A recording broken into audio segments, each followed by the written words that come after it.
E aí, galera, sejam bem-vindos a mais um Espírita Pop. Estamos aqui de novo, Matheus, Camila. E hoje nós estamos aqui para falar um pouquinho, tirar uma dúvida, tirar alguns tabus, algumas más compreensões que as pessoas têm sobre o Espiritismo. Então, Espiritismo é doutrina ou é religião? Se você também tem essa dúvida, se você não sabe a resposta, não se preocupe. Vamos responder logo em seguida da vinheta, que está começando mais um Espírita Pop.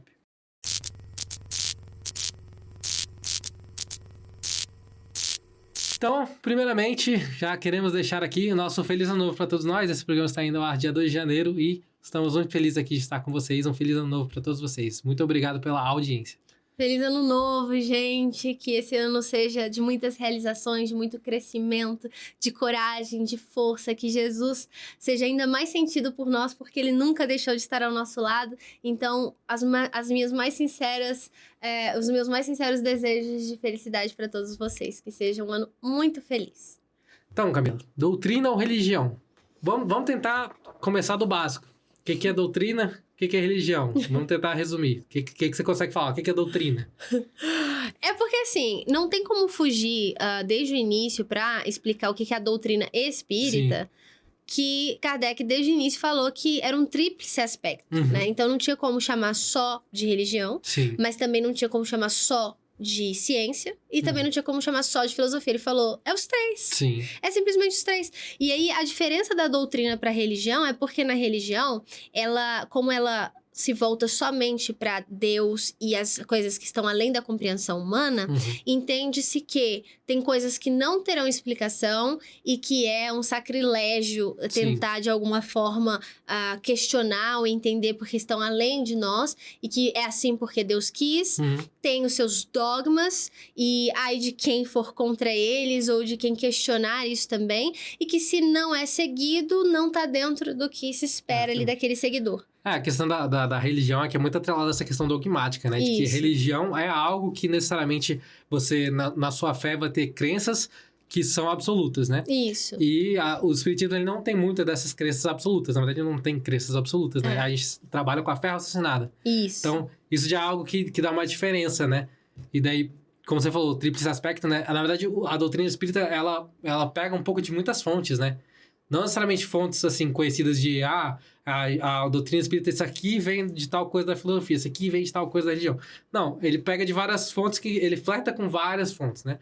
E acaba que por isso que vem a questão da doutrina, que a doutrina no conceito da palavra mesmo, é mais um conjunto, né? Um conjunto de ideias, um conjunto de filosofias que tem um propósito mais unificado, mas não necessariamente ele tem essa questão do dogma, né? Isso. Então, é por isso que as pessoas às vezes se confundem, né? Quer dizer que a doutrina espírita não tem nada de religião? Não, muito pelo contrário. As religiões também têm uma questão muito importante, que também é fundamental para todas as religiões, que é o aspecto moral, né? Isso. E isso a doutrina espírita tem, né? Porque nós espíritas somos todos cristãos. Isso. A parte da filosofia é mais porque na filosofia a gente vê aqueles grandes pensadores, exato, trazendo ideias e questionando, né? Sim. Por quê? E se for assim? E se for assado? E de onde vem isso? Qual seria a explicação? Sim. E é um espaço aberto para debate. E essa é realmente a natureza da filosofia. É sobre isso, é para isso que eles estão ali. E o espiritismo justamente convida a isso, né? Como você falou, fé raciocinada. Sim. E justamente ninguém dentro do espiritismo se sente mal por questionar alguma coisa. Sim. E a gente entende também que, como tudo é interpretação, às vezes vai estar lá, cada um vai ver de um jeito e tá tudo bem. Não tem uma verdade universal. Sim. Sempre a gente vai ter como guia e como modelo Jesus, então, na dúvida, vai pra Jesus. Na dúvida, vai pra Jesus. Como Jesus agiu, é mais ou menos assim que a gente tem... É por esse caminho que a gente tem que ir. Porque questões muito técnicas, às vezes, realmente, estão além da nossa compreensão. Já foram trazidas muitas pelos espíritos e a gente não consegue entender. E tem coisas que eles não trouxeram porque eles sabiam que a gente não ia chegar nem perto. Sim. Mas o espiritismo também está em constante construção. Kardec trouxe a base e a gente tem que entender que essa questão da construção não é. Vai vir uma informação lá na frente que vai contradizer o que está em Kardec lá no princípio, na base da pirâmide, e aí tá tudo bem porque tá em construção. Não. Tem que estar de acordo, mas às vezes são informações complementares. A base é a codificação de Kardec. Kardec, ele não é o fundador do espiritismo, ele é simplesmente o codificador, então ele reuniu, ele compilou essas informações e deixou de uma forma mais facilitada. E por ele estar ali em constante contato com todos esses fenômenos e todas essas mensagens, ele também já era um espírito predisposto a isso, no sentido de que já tinha uma certa evolução espiritual para este trabalho. Ele faz comentários durante a codificação e ele deixa bem claro o que é dele e o que é dos espíritos, pra gente também não confundir e dar mais prioridade ainda para o que os espíritos dizem do que o que ele coloca, mas o que ele coloca tá sempre em consonância.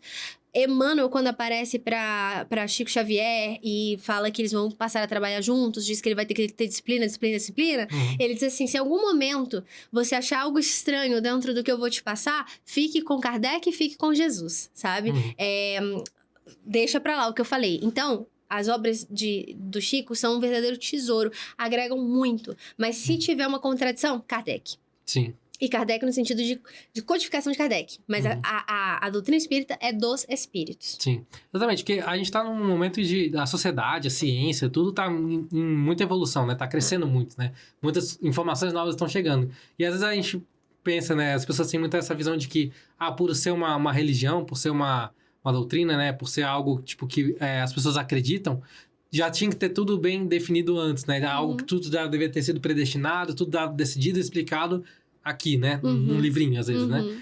E não é bem assim, né? As coisas estão crescendo, as coisas estão evoluindo, e à medida que informações novas vão chegando, a gente tem que sempre parar, refletir, raciocinar, comparar com as informações que já temos e, às vezes, também tentar ver onde essa informação se encaixa, onde isso se enquadra, se tem algum pretexto já esclarecido por Kardec, por Jesus, né? Para poder encaixar. Então, esse parâmetro, né? Esse caráter filosófico da doutrina, né?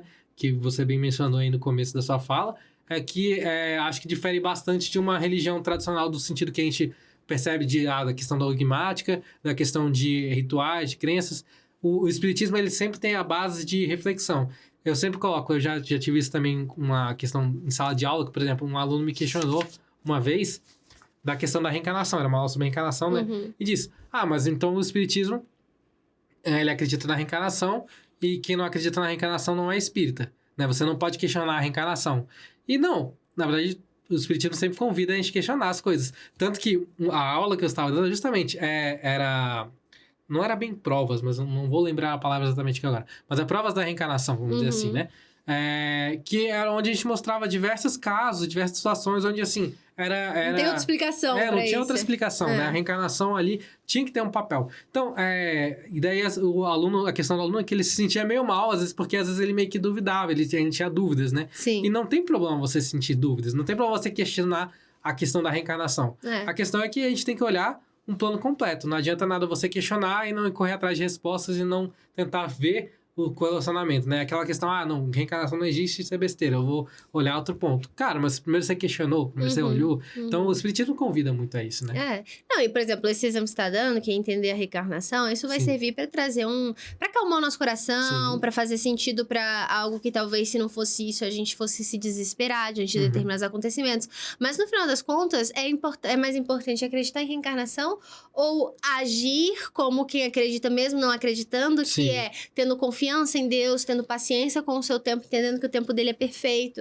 E seguindo no bem, apesar das circunstâncias serem contra nós, né? Porque nunca parecem que são contra nós, mas são a nosso favor. Então é mais ou menos isso. Outra coisa também é que o primeiro livro lançado da codificação de Kardec, que a gente chama de Pentateuco, que são os 5 principais, mas depois tem outras também, é o Livro dos Espíritos, que é lá em 1857. Que perguntas e respostas para os espíritos. Mas depois, a segunda obra é o Evangelho, é o que é o Espiritismo, que vai vir em 1859, que a gente recomenda muito isso para quem está iniciando no Espiritismo, quer entender um livro pequeno, simplificado, dando um resumão.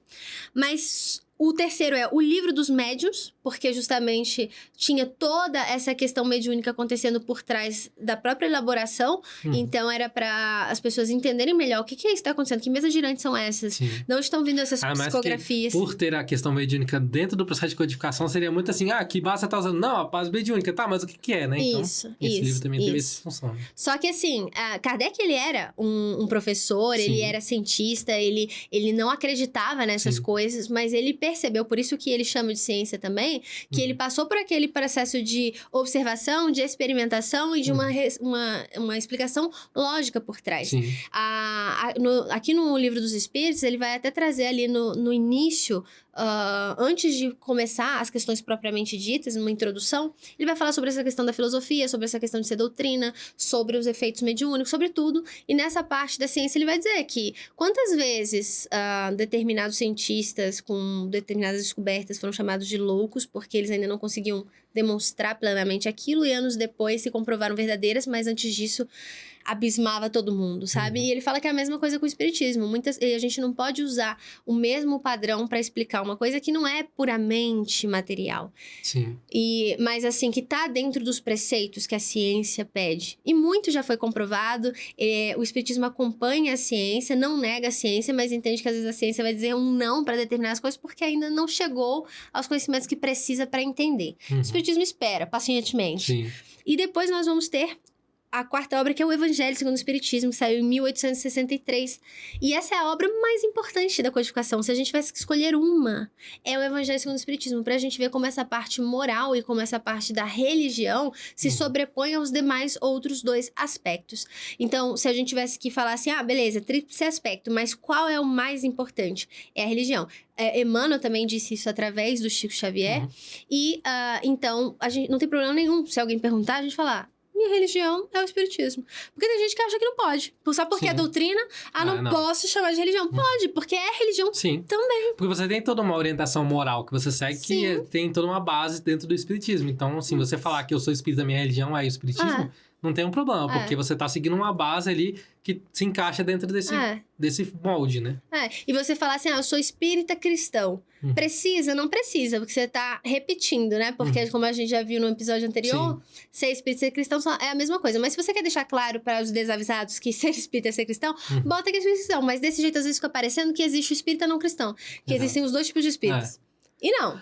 Porque daí as pessoas confundem muito também com as religiões espiritualistas, né? Então, aí às vezes as pessoas estão tentando explicar coisas demais que às vezes você podia só resumir, né? Resumir. E lembrando que esse termo espiritismo, espírita ou espiritista, foram criados pelo Kardec para exemplificar essas questões. E então, são do espiritismo. Não precisa dizer que é espírita kardecista. Basta dizer que é espírita, porque isso já vem da codificação de Kardec. Outras religiões espiritualistas trouxeram para si essas denominações, não lhes cabe, não deveriam estar usando, usam. A gente não tem problema nenhum com isso, porque a gente aprende a todo tempo no espiritismo que a forma não é nada, mas que fique claro que não precisa, né? E seria até errado dizer, porque fica parecendo que a gente segue a Kardec. E não, a gente segue a Jesus. Exatamente. Né? É um assunto que, assim, gera discussões para muitas coisas, porque as pessoas também tentam pegar cada aspectozinho da doutrina, cada pedaço e tenta encaixar isso aqui caracteriza mais religião, isso aqui caracteriza mais doutrina. E é simples assim, é uma questão de que, como é uma aglomeração de várias coisas, a gente denomina doutrina espírita, mas tem aspectos religiosos dentro da doutrina espírita? Com certeza, muitos. Mas preponderância. Né? E aí, pra gente finalizar o episódio de hoje, eu trouxe o último trecho do item 4, do capítulo 17 do Evangelho segundo o Espiritismo, que Kardec vai dizer assim: reconhece-se o verdadeiro espírita pela transformação moral e pelos esforços que faz para domar as suas más inclinações. E ele também, mais acima, vai dizer que o verdadeiro espírita é tocado no coração e sua fé é inabalável. Então, a nossa fé ela não é absoluta, mas ela é inabalável. Ou seja, a gente absoluta no sentido de não admitir nenhum tipo de indagação, de confrontação, de questionamento. A gente admite, tá tudo bem, realmente tem coisas que não se explicam, tem outras que têm uma explicação. A gente não tem resposta para tudo, mas mesmo assim a gente confia. Então, a nossa fé é inabalável. Não tem nada que aconteça que nos faça acreditar menos em Deus ou amá-lo menos. É sobre isso. Esse é o caminho, assim, que a gente pretende seguir, né? E que, às vezes, quando a prova bate a nossa porta, a gente fraqueja um pouco, mas que a gente tem que lembrar. Fé é fé. E a hora do testemunho não é quando as coisas estão indo bem, é quando as coisas não dão muito certo, como a gente gostaria. Exatamente. E é isso. Espero que tenha esclarecido as dúvidas de vocês. Espero que vocês agora entendam um pouquinho melhor essa diferença, o que é a doutrina, o que é a religião, onde o espiritismo se encaixa nisso. Mas se por acaso você ainda ficou com alguma dúvida, por favor, deixe aí no comentário.